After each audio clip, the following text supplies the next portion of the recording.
आणि त्यामुळे घडलेलं हे रामायण आणि महाभारत. या घटनेकडे वेगळ्या नजरेनं बघण्याचं सामर्थ्य मला आलं, तरीही मनाची ही बोच, ही अपराधाची भावना कधीच कमी झाली नाही. इतर वेळी कधी या आठवणी सहसा मनात पिंगा घालत नाही, कारण आपण आपल्याच व्यापात गुंतलेलो असतो. मग पावसाळा सुरू होतो, सरीवर सरी कोसळू लागतात, विजा चमकतात, झाडांचे शेंडे गरगरू लागतात, पाऊस अगदी मनावर घेतो. होळी जिंब झालेली सृष्टी, जिकडे तिकडे उगवलेली हिरवळ, हवेतला गारठा, तसं प्रसन्न वातावरण.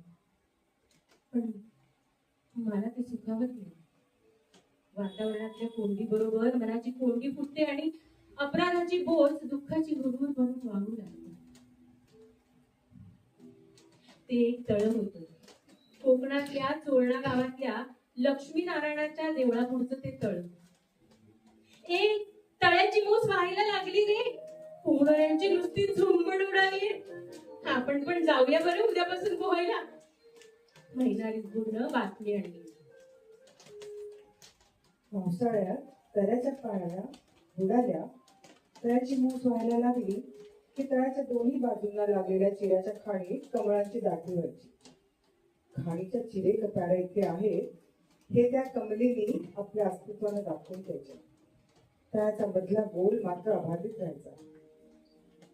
पावसाळ्यात तळ्याच्या बाजूला हिरवं गवत उगवायचं, निळाभोर आकाशाचं आणि बाजूच्या हिरव्यागार सृष्टीचं प्रतिबिंब त्यात उमटायचं. आणि तळ्याचं पाणी निळसर हिरवट भासायचं. आकाश काळ्या मेघांनी व्यापलेलं असलं की तळ्याचं पाणी हिरवट राखाडी वाटायचं आणि सूर्यप्रकाश असला की तेच पाणी पिंगट रंगाचं वाटायचं. भाद्रपदात धो धो पाऊस कोसळत असला की पावसाच्या सरीनं तळ्याच्या पाण्याचा रंगच पुसला जायचा. त्या तळ्याची खोली, पाण्याचा रंग हे गुढच वाटायचं. माणसाच्या घाऱ्या डोळ्याच्या रंगांच्या बदलणाऱ्या छटांसारखे त्या पाण्याचे ते बदलते रंग. पावसाळा कमी होऊ लागला की तळ्याचं पाणी ओसरायचं.